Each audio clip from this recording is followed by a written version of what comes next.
Bonjour, monsieur les journalistes.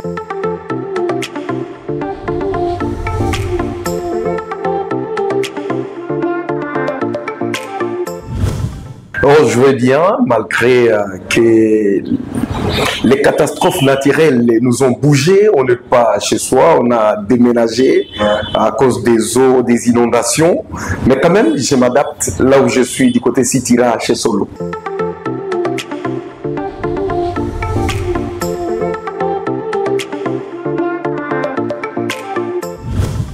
En fait, nous sommes en face d'une autorité qui ne sait pas se situer entre le pouvoir exécutif et le pouvoir de contrôle de l'inspection. Parce qu'il n'est pas de l'autorité d'aller dénoncer. Il revient à l'autorité d'apporter les solutions. C'est une sorte d'usurpation de la fonction de la société civile et des mouvements citoyens que nous avons remarqué.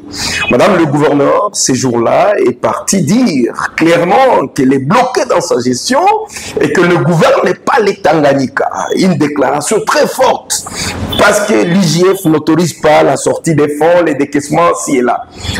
La grande question que nous nous posons, tous ces temps, elle ne pouvait rien dire. Seulement à 3 semaines des élections de gouverneurs, pour lesquelles elle n'est même pas candidate, mais elle vient les dire.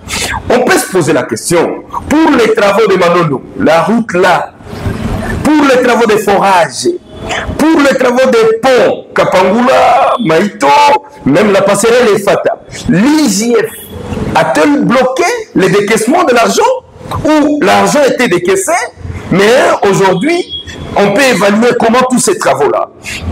Pour la route, ou bien les routes urbaines de la ville de Kalemi, 12 km quelque chose, 10 millions de dollars, est-ce qu'on peut nous dire aujourd'hui que ces travaux ne se réalisent pas parce que l'IGF avait bloqué, ou bien c'est quoi? Donc, c'était une sortie médiatique qui a éveillé aussi la conscience de la population par rapport à tous les travaux qu'il fallait réaliser, qui étaient lancés, et dont aujourd'hui on n'en sait rien.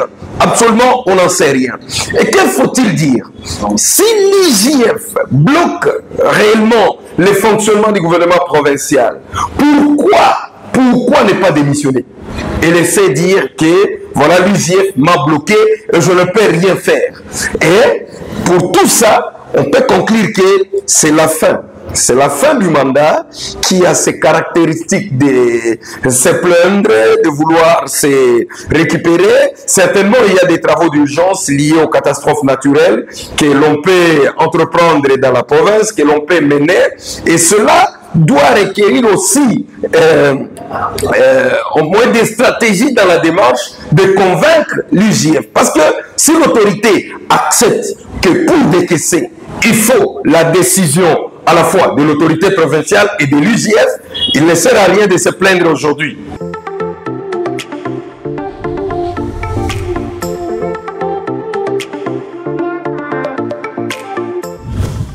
Les deux cas, le boulevard Lumumba envahi par les eaux, la montée des eaux du lac Tanganyika et la prison centrale aussi, les érosions qui veulent faire tomber déjà. Il y a les petits ponts qui ne plus là, c'est déjà un grand problème. Les fosses septiques qui sont attaqués et bientôt le mur peut tomber. Et vous voulez que nous puissions situer l'urgence par rapport à ça. Si vous prenez les cas des boulevards Lumumba, ça demande beaucoup d'études minutieuses parce que ça ne doit pas se faire au hasard. Avec les montées des eaux du lac Tanganyika, le gouvernement ne peut pas se réveiller aujourd'hui et dire que nous avons besoin de 600 millions de francs congolais pour freiner ces eaux-là. C'est aller trop loin. Il y a même des ingénieurs qui nous saluons, qui avaient fait des études qui ont démontré en suffisance qu'il fallait arriver à draguer d'abord la rivière Lukuga pour apporter des solutions. Donc, pour les cas du boulevard Lumumba, le gouvernement ne doit pas se précipiter. D'autant plus qu'on ne connaît pas encore, jusqu'à maintenant, à quand prendra fin la montée des eaux du lac Tanganyika. Ça continue à monter, parce qu'aujourd'hui, je suis passé, et pour aller vers Dave, il faut passer par la pirogue. Et aujourd'hui, désormais, c'est la pirogue qui fait entrer les gens à Dave. Donc, il y a une profondeur des eaux qui est en train de se créer. au moment où la navigation de la pirogue devient maintenant possible. Et là, ça doit se faire après des études. Mais en ce qui concerne la prison centrale, c'est une urgence. La prison elle-même, c'est un endroit où il y a des personnes dangereuses, des personnes qui ont commis des crimes, des personnes nuisibles à la société, qui sont gardées là. S'il ne faut pas protéger la prison en urgence, que faut-il encore faire? Il faut donc arriver à protéger la prison centrale, parce que si une fois qu'il y a évasion, ces bandits-là vont se déverser encore dans la société et les crimes qu'ils ont commis vont se reprendre.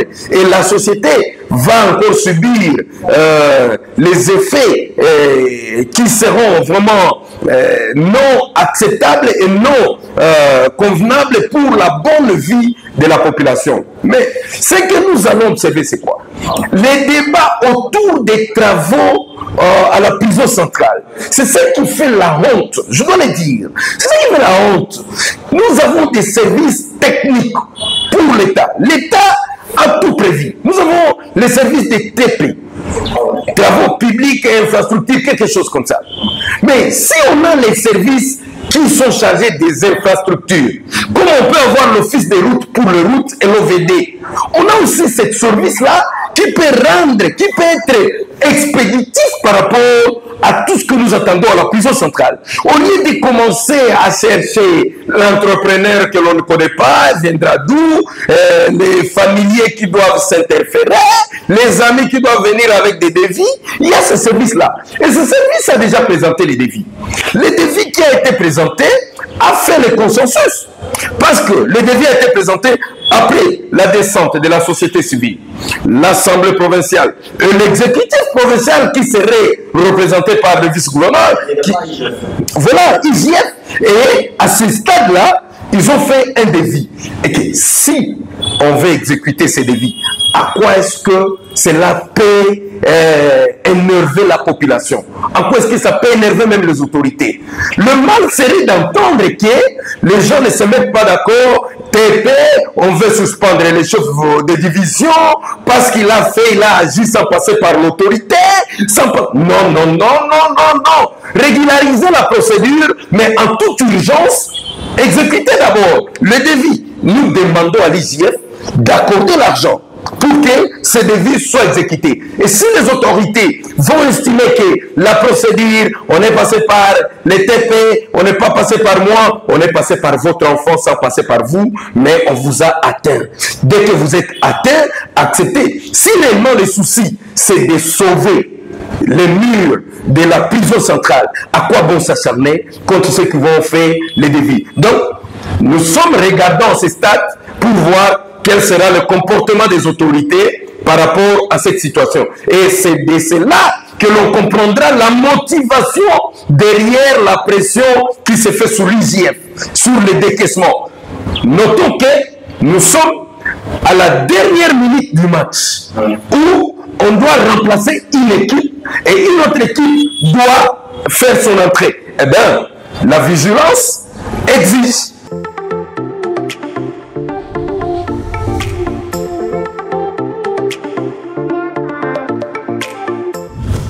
Non, les contradictions, bien sûr, ça peut être un choc d'idées qui donne la lumière, mais qui ne sont pas des contradictions qui bloquent l'avancement des travaux ou le développement. Les autorités qui sont là n'ont pas oublié que dans 3 semaines, il y aura élection. Les autorités qui sont là n'ont pas oublié qu'elles sont en train d'assumer les affaires courantes et que toutes leurs grandes décisions sont limitées. Les autorités qui sont là ne peuvent que mettre l'intérêt de la population au premier plan. Chères autorités, on peut s'adresser à vous et vous demander d'être trop calme, d'exécuter le devis qui est approuvé par l'IGF. Et si une fois il est approuvé le décaissement et tout, observez, surveillez, supervisez les travaux pour que le souci que vous avez manifesté de voir la prison centrale sécurisée, que ces soucis-là soient répondus. Mais si vous-même, autorité, vous serez encore blocage à ces décaissements, nous allons revenir sur cette notion-là devant cette caméra Et on aura un mot à dire à la population parce qu'en ce moment, on pourra découvrir les vraies motivations liées à la pression de décaissement que les uns et les autres sont en train de faire.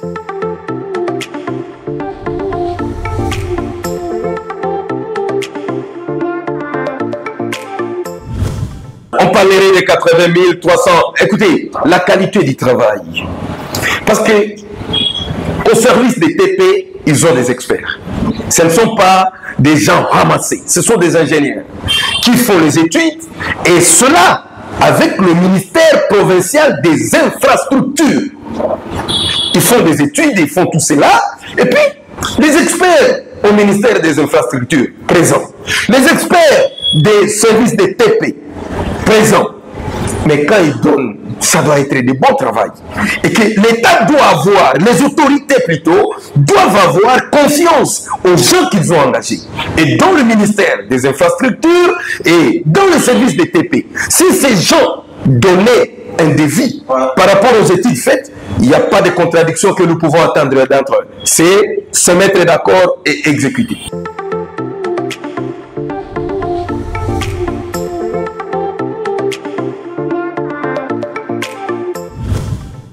Je suis tout à fait direct avec l'IGF. L'IGF, nous sommes dans une période que vous connaissez bien. Une période qui ressemble à une transition, mais qui n'en est pas une. C'est une période pendant laquelle les autorités sont en train d'assumer les affaires courantes. Votre vigilance IGF au moment des décaissements nous servira, nous, populations, parce qu'on sait qu'on ne pourra pas décaisser pour des fins qui ne rencontrent pas l'intérêt de la population. Cependant, IGF, nous pourrions vous demander, pour les cas par exemple de la prison centrale, où c'est une urgence, ne soyez pas dur, ne soyez pas aussi dans les acrobaties gauche-droite, IGF, décaisser l'argent. Ça, c'est notre vœu. Décaisser l'argent pour que la prison, les murs soient construits et que la protection soit rassurée. Et que demain ou après-demain, qu'il n'y ait pas évasion de ces criminels qui sont logés là-bas. Gouvernement provincial, bientôt vous allez partir. Oui, ce n'est pas question de la mort. C'est la séparation seulement de ces liens-là. Donc, le lien qui vous lie à la population, le pouvoir, sera donné à une autre équipe. C'est important, pendant ce temps, de garder tous les bons liens, des bonnes relations avec les gens. Des petites menaces, dire que l'on peut suspendre XY pendant ce temps, ça ne servira à rien. Certainement, il peut y avoir des gens qui commettent des fautes lourdes, respecter la procédure administrative, que ça ne soit pas fait sous angle d'émotion. Et cela va nous aider. Nous sommes là, nous restons vigilants, nous restons regardants pour voir ce qui va se faire. Par rapport à l'exécution de ces travaux, nous demandons que ce soit les services étatiques qui soient engagés. On ne veut pas qu'il y ait des entreprises privées. Nous en connaissons beaucoup de cas dans d'autres provinces et dans notre pays où les entreprises naissent à la veille des lancements d'appels d'offres. Et ces entreprises sont plus souvent familiales, des amis et connaissances qui peuvent disparaître à tout moment. Les services étatiques sont là, le marché est ouvert. S'il faut demander à quelqu'un de fournir le ciment, faites un contrat, il fournit le ciment et vous payez. S'il faut demander à quelqu'un de fournir le fer à béton, mais que tout cela soit sous la couverture des services étatiques. Je sais pourquoi je l'ai dit, parce que le service étatique engage les personnes qui sont liées directement avec l'État congolais.